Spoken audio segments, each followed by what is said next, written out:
Ads schmads. If you don't want ads, that's okay. Choose the Dave McWilliams Plus option on Apple Podcasts. And hey presto, no ads. To understand the economy, you have to understand human nature. This podcast is powered by Acast. How are you doing there? It is time for the podcast, and we are going to go very local. But John wants to go to China, so we're going to go to China first. Then we're going to... How are you, I do Ed? want to go to How China. Are you, Ed? I'm good. You do want to go to China, don't you? I do. You were intrigued about the visitor of the Chinese Prime Minister here. Prime Minister Li Qiang. But what was interesting about that is that he came all the way to Europe, went to Davos, gave his speech in Davos, and then came to Dublin, flew into Dublin, and nowhere else. Why was that? Because we're going to do a deal with the Chinese. For beef. Look, the history of Ireland is, and it's a very strange thing, is that we use neutrality to stand for nothing. Right? Neutrality, we stand for this, that, and the other, but neutrality is also used to stand for nothing. Right. That it's expedient all the time. This is another example. So Mickey D will be shouting and roaring about the Uyghurs, and at the same time the government will do a deal with the Chinese on beef. That's just the Irish way, and it's not honourable. Yeah. It's not even respectable. But I think as you get older, you realise that's what this country does. Well, absolutely. Got to And I look think- after the farmers. Well, precisely. And I know think that's not fair to say. Got to look after farmers, but it is about. No, but it's an expedience. So I think, sometimes in Ireland we have this sort of self-righteous idea that we are neutral, and we are neutral because it's an elevated state and we don't take sides. And I've always said you've got to take sides. In every scrap you've got to take sides, because not taking sides normally facilitates the aggressor, whether you're in a school, playground, or whether you're in geopolitics. But we don't take sides, and it allows us to be expedient. So I think there's a type of thinking in the Department of Foreign Affairs and the Department of Finance, which says for the last 40 years, we were the gateway drug for Americans into Europe, right? Maybe for the next 40 years, we'll be the gateway drug or hub for Chinese into Europe. Chinese factories, Chinese business, Chinese money, etc. And because we're not in NATO, we are not hidebound by the United States. And I think this is what's going on. It's a strategic play to position Ireland as a friend of China in order to actually garner Chinese money and Chinese investment over and above other countries. That's what I think is going on. Well, do you know what I think then maybe what we should be doing is like what they did in Tanzania and East Africa, and is get the Chinese to build a proper railroad and infrastructure for cars and trains. As we were talking about Javier Milei the other day, run that past the trade unions and see how far you get. Run that past the Department of Transport and see how far you get. Yeah. Remember, Milei is talking about vested interests blocking development. Yeah. That's one. Now, speaking of development, John, see what I did there? Right. Let's talk about Dún Laoghaire. Yes. Let's get from the hyper-global to the pathetically micro-local. No, because all economics starts at a micro level and then you build up to the macro. Yeah. And I've been watching this ongoing scrap in Dún Laoghaire between what I would call the future and the past. So it's over a plan that the corporation has to reduce cars in the town, liberate the streets for pedestrians, for bicycles, for hanging out, and try and create what they call a living town with living streets. Now, the reason this is important is because Dún Laoghaire is a microcosm of almost every single town in every single Western country. And the reason it is, we had an urban policy, an urban planning policy, since basically the advent of the car. In Ireland, it was about the 60s and 70s because people really didn't have cars before that, right here, which was basically to genuflect to the car as the main mode of transport. Now, in the United States, there's enormous evidence that that was entirely driven by the car industry. We in Ireland, we went along with British and American ideas of urban planning. They had car industries, so it made sense for them to be pro-car. We didn't have any car industries. And yet we were. And so Yeah. you have a situation where towns and cities in Ireland are entirely choked up by cars. There's an amazing statistic, John, about the amount of time Irish people spend in cars. It's an index called Hours Lost in Traffic, right? Dubliners lose 114 hours a year in traffic. In Galway, they lose 94 hours a year in traffic. Now, these are fourth and seventh. Now, think about the size of Galway. It's tiny. Sorry, I'm still back with 140 hours. That's how many weeks work? That's days and days in the car. Yeah, right? yeah. But think about the size of Galway. It's the seventh worst offender in car congestion in Europe, and it's the size of a small village in the UK.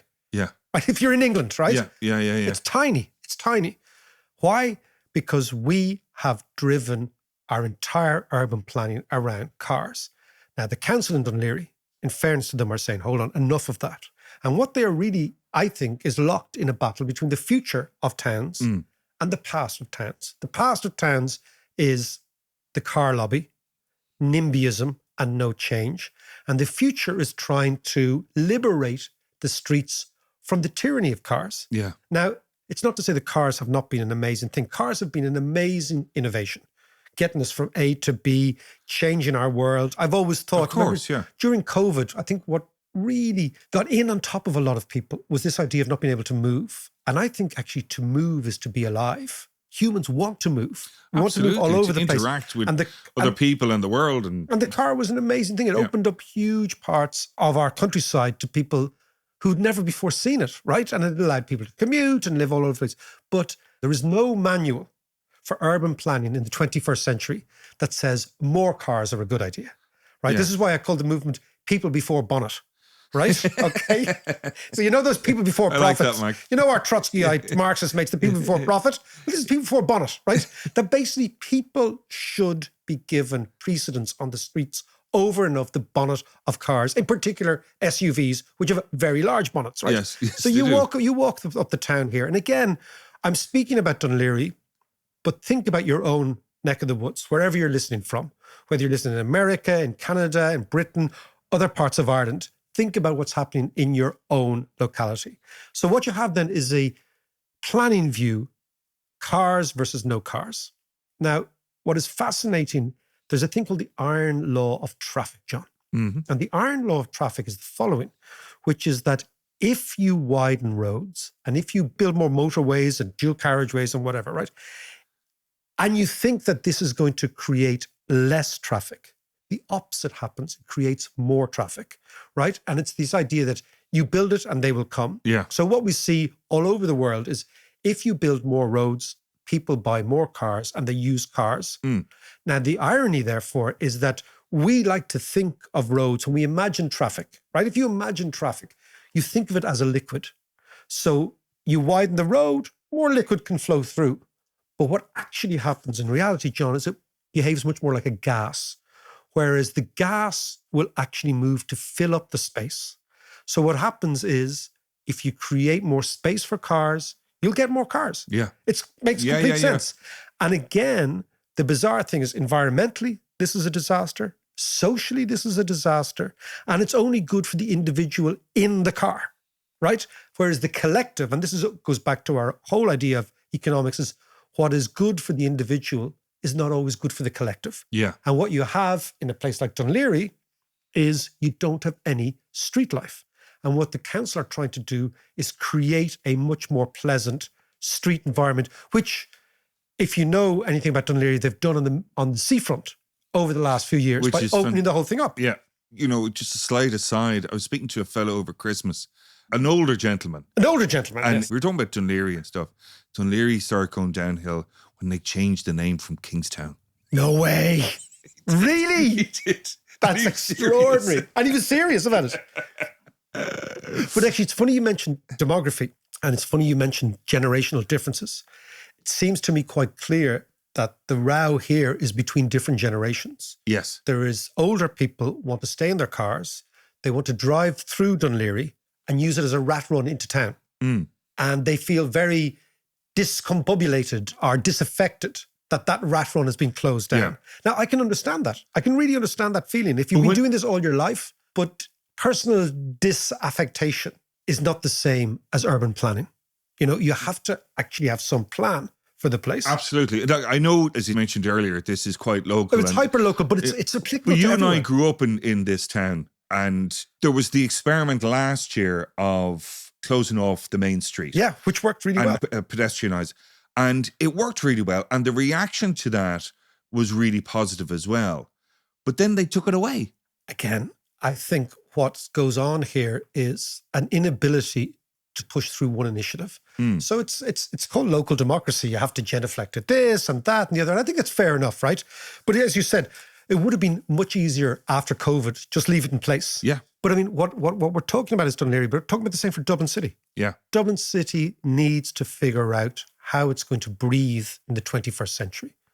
Is it going to be a city which is clogged up by cars, or is it going to be a city that has a better public transport system and as a consequence of having a better public transport system has less cars? Now, it's an interesting thing about public transport because Ireland opted for buses years ago, right? The problem with buses is they compete for space on the road with cars. And even though buses carry far more people than the cars, they are treated equally on many roads that don't have bus lanes, right? Now, it's a bizarre situation, John, about traffic and congestion in Ireland, which is the following.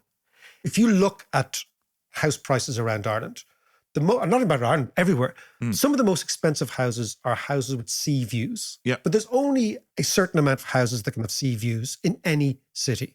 So what happens is more and more people want to buy them. The price of those houses goes through the roof. So the way in which we ration the availability of those houses is through the price mechanism. But we don't do that in cars. So there's no pricing on any roads here. So therefore, the way we ration road space at rush hour is we basically say it's a free-for-all and you just have to wait your turn. Yeah. Now imagine we applied the same economics to road pricing as we do to house pricing. So we said, what is most desirable on the road? It's to drive between, let's say, 7:30 in the morning and 9 in the commute. Say, grand. But it's also the time when roads are most congested. So why don't we do the following? Why don't we actually change road pricing? And you can do this with technology. So you have like a surge pricing with Uber, right? Yeah. Which is basically if you want to drive at times when everybody else wants to drive, like if you want to buy that house that everybody else wants to buy, we're going to increase the price. So you have a road tax which is not flat, but it's based on use. So at the moment we have a road tax. Everyone pays road tax, right? No matter whether you use your car, whether you don't use your car. But no matter whether you use it in the city or in the country, no matter whether you use it at rush hour or not at rush hour. Imagine we had a road tax based on surge pricing. So you pay in order to drive at those hours where it's congested. And you don't pay at other times. What you would find then is people would change the way in which they commute, the way in which they use their cars. And of course, we can do all this now with working from home. There's no compulsion for everybody to get into the car at 7:30 in the morning. But that's only a certain group of people. Then there are the people who are, in their vans doing deliveries. Yeah, but I mean, in your vans is different. And, I'm talking about commuters. I'm talking about commuters. Sure. People who basically, and you can identify that. BMW drivers. BMW drivers. Those people in particular, John, are the BMW Jeep drivers. Yeah. What I've always said is the ratio is 8 stone of human to 200 stone of metal. That's the ratio of the car to the human. But I mean, basically what you have is this idea that if you want to drive at those times, you pay for it.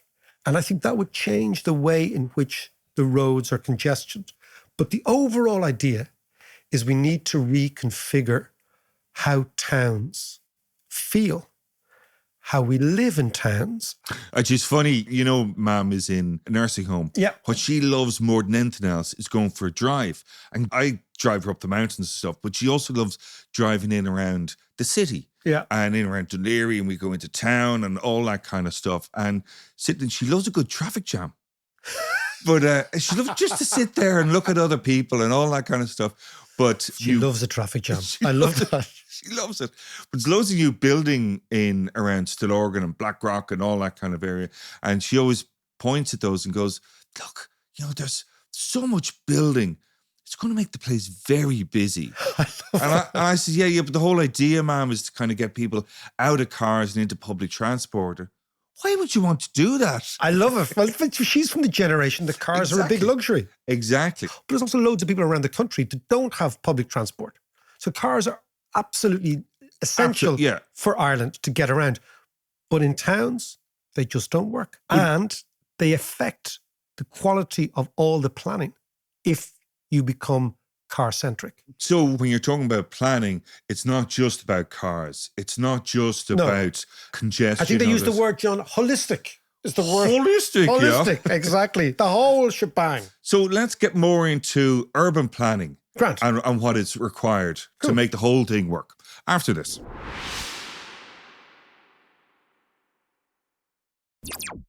Do you know what's interesting, Mac? I was just talking about my mum there, and one of our drives is into Camden Street. My mother grew up in Camden Street. I know. And we were talking about what it was like to grow up in there. But of course, you look at town now, in the centre of town, nobody lives there, or very few people live in the between the canals. And that's the whole thing. There's no families and kids. I tell you, I worked in a paint shop in Camden Street. Did you? I worked in the Crown paint shop in Camden Street for a whole summer, played snooker. There was a great snooker hall in Camden Street. I think it's now probably a big emporium. Oh, that's the big bar. Yeah. Which was the Deluxe Cinema. It was the Deluxe Cinema. Yeah. And my mother goes on about it was that. a snooker hall then in the 80s. And I played whole misspent youth in Camden Street playing snooker. And interestingly, in and around Camden Street was quite lively and was quite lived in. And it was that's one of the very few parts of the city, because Portobello was beside it. So if you can imagine, if you're listening in London or if you're listening anywhere, you've got the same dilemmas as how do you have cities that are alive? How do you have cities that are alive 24/7? How do you have a nighttime economy? So the whole idea is that commuting created this bizarre situation in the 60s, 70s, and 80s. And there's a hangover now where people lived in the suburbs, drove or got public transport in, spent 9 to 5 in the city, maybe had a drink or two after work, and then went back. Yeah. So the city was entirely crowded from 9 to 5, but the city wasn't crowded. The buildings in the city were crowded because they were offices, right? Yeah. And then it was totally denuded of population after 9 o'clock. And then you had a sort of a ghettoized culture of drinks and clubs and restaurants, but that was only from people who came in from the suburbs and then went out again. Well, actually, my mother also goes on about the 3 Mile pub. Which is a great idea. 3 Mile limit, where they would drink in O'Neill's and that the pubs would close at 10 o'clock and they'd all pile into their cars and drive out to, the Goat or somewhere like that for a few more pints and then drive back into town. Because the pubs were open. So I'm reading, John, as you can see, this is a very old book, right? It is, yeah. It's called The Economies of Cities by Jane Jacobs, who's also the author of The Death and Life of Great American Cities. And this is basically about what happened to American cities in the 1960s. It's published in 1967, so around the same age as you and me, Squire. Right. And it's very old and it's very yellow, but it's a fascinating book and it's actually absolutely relevant to what's happening now. Because Jane Jacobs, who I'm a fan of, was a great urban planner. She was a normal person, not qualified in urban planning, but saw what was happening to American cities with the arrival of the car and the destruction of cities. And she set about becoming this expert on urban planning with no qualifications. And all she did was she just looked at cities and watched how they actually grew and how they worked. And she had 5 basic ideas for towns and cities, right? And her first basic idea is that the town is an ecosystem. So the city is an ecosystem. And by that she meant there were shops, there were buildings, there were residential, there was commercial, there was retail, there were cafes, there were bars. And the interesting thing is they all synthesized together. So the city was like a living organism.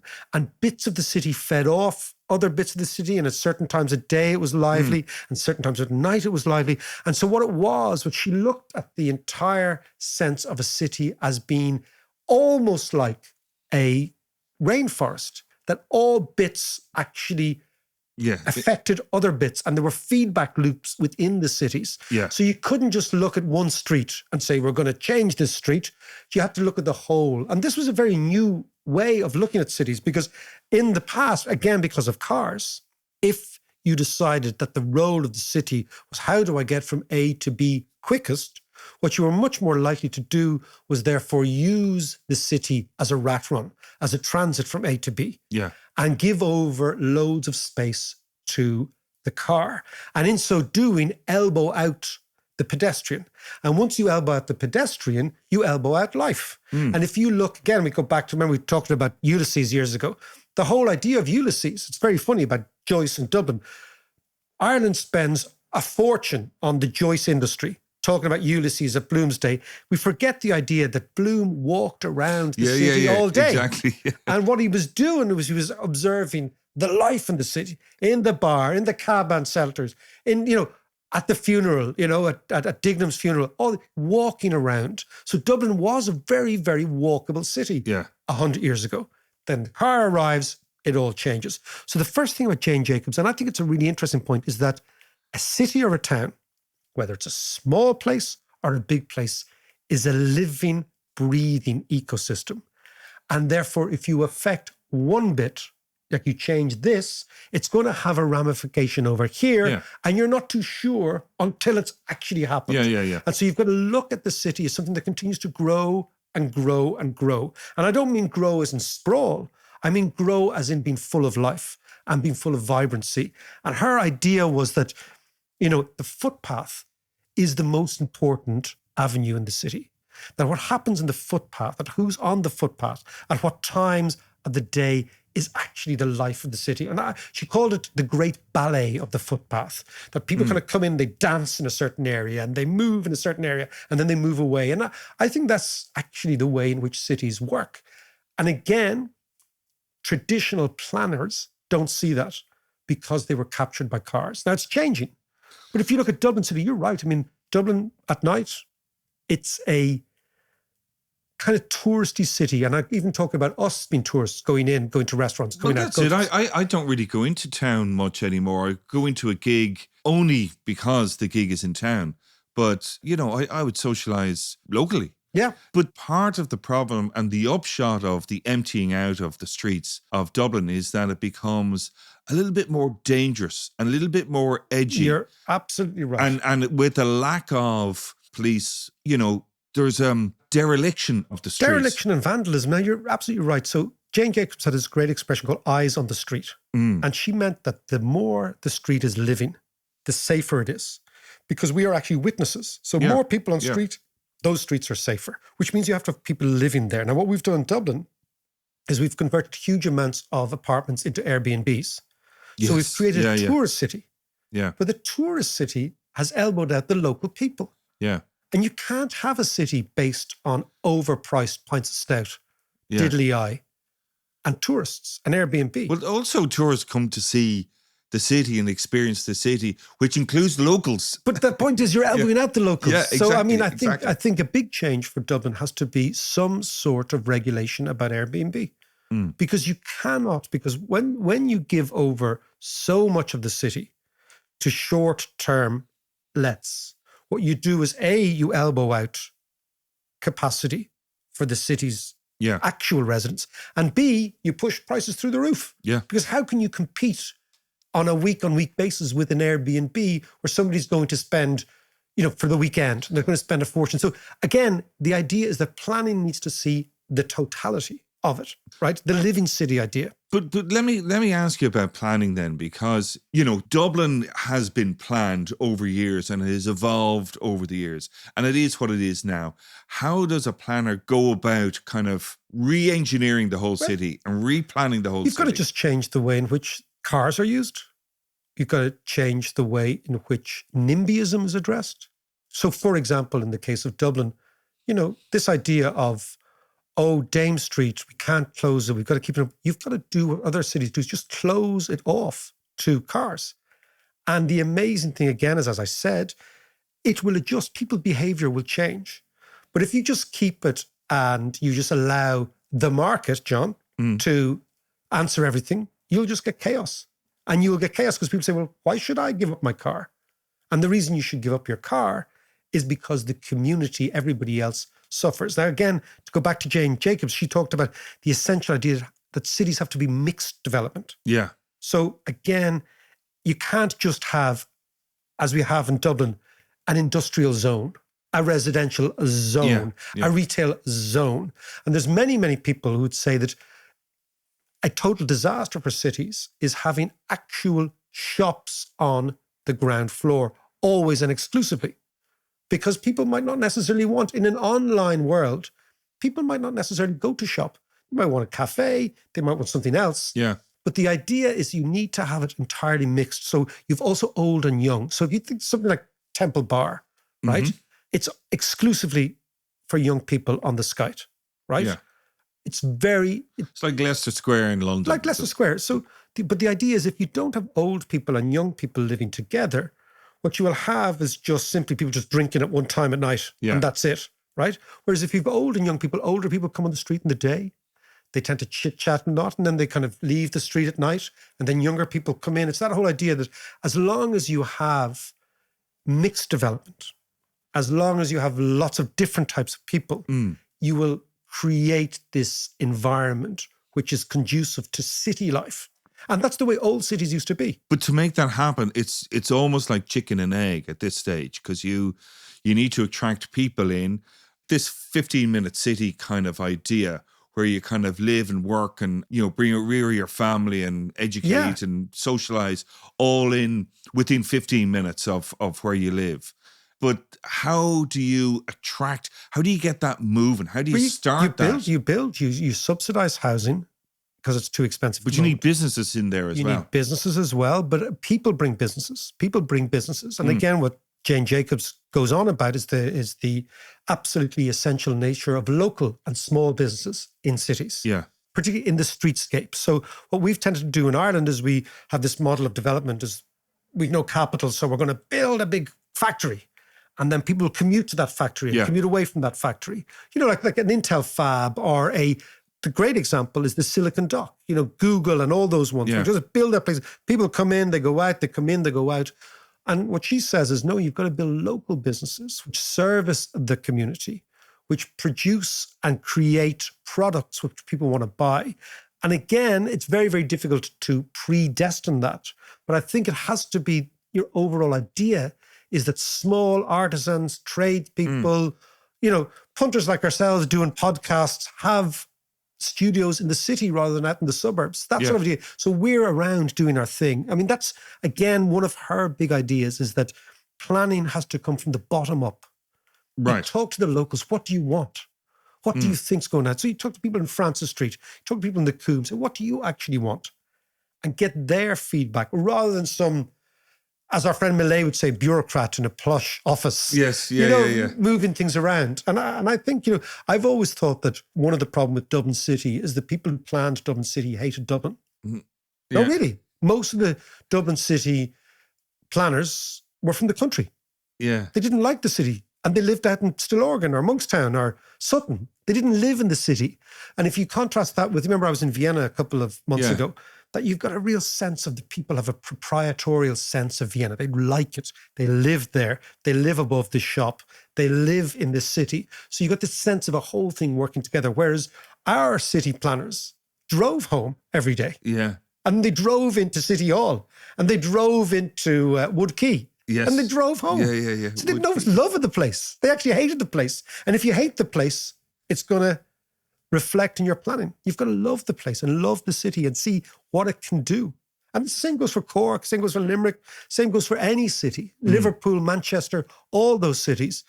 The people who run the city actually need to love the place.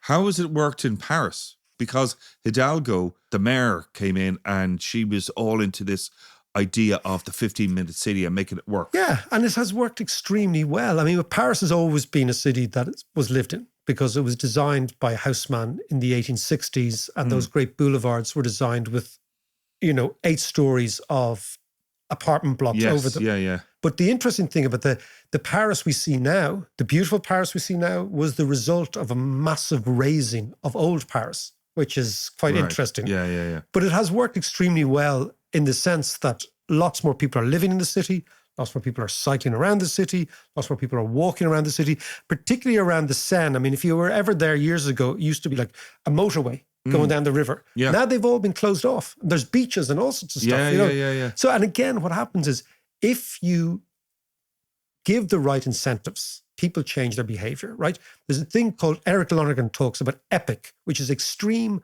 positive incentives for change. Remember I talked about ABBA's clothes? Yes. And The platform boots, Yes. right? Remember? Okay. and there was the a outfits. tax relief on them. So ABBA used to wear platforms not because they wanted an extra inch or 2 or 5 on their general demeanor, right? Yeah. It was because Sweden was so heavily taxed. There was a tax break on extravagant costumes for theatre.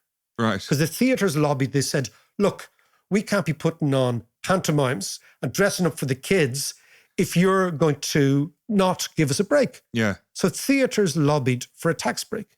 ABBA were earning so much money that they were trying to use every tax break not to pay tax. So they went from being a band that was normally dressed, Yeah. right, to this over-the-top stuff because of a tax break. Yeah. Now, what that says is that people react to incentives. Now, imagine an extreme positive incentive. So you change the prices profoundly to reflect what you want to happen. So what you do is you subsidize houses, change the prices, or you tax driving, change the prices, or you give away, I think, for example, free public transport. Just give it away. Make it free. Yeah. And the exchequer picks it up. Now, lots of cities have done that. If you deploy extreme positive incentives for change, you get change. And it happens really, really quite quickly. And that's what I think Ireland should do. Say, what do we want to do? Where do we want it? How do we go about it? And use the tax system. Because we use it for God knows everything else. When we were young, Dublin was falling down, right? There are loads and loads of photos online about Dublin. Yeah. And basically it looked like a set of broken teeth, right? There was a Right. building up here. There'd be 2 buildings leaning against each other like 2 old drunks, Yeah. with a girder between them so they didn't fall down, right? And then we introduced tax breaks in the 90s and you got apartments being built in town. Some of them were good, some of them were bad, but they were built, Yeah. right? Could do the same thing. Tax breaks change behavior. Humans change behavior. We adapt, we adjust, we evolve, we move on. The way to reinvigorate the city is change prices, change the facts on the ground, and then people change their behavior. And you have a livable city. And you take back the streets from the bonnet and you give it to people. And that is the essence of the movement, John, called People Before Bonnets. Talk to you next week.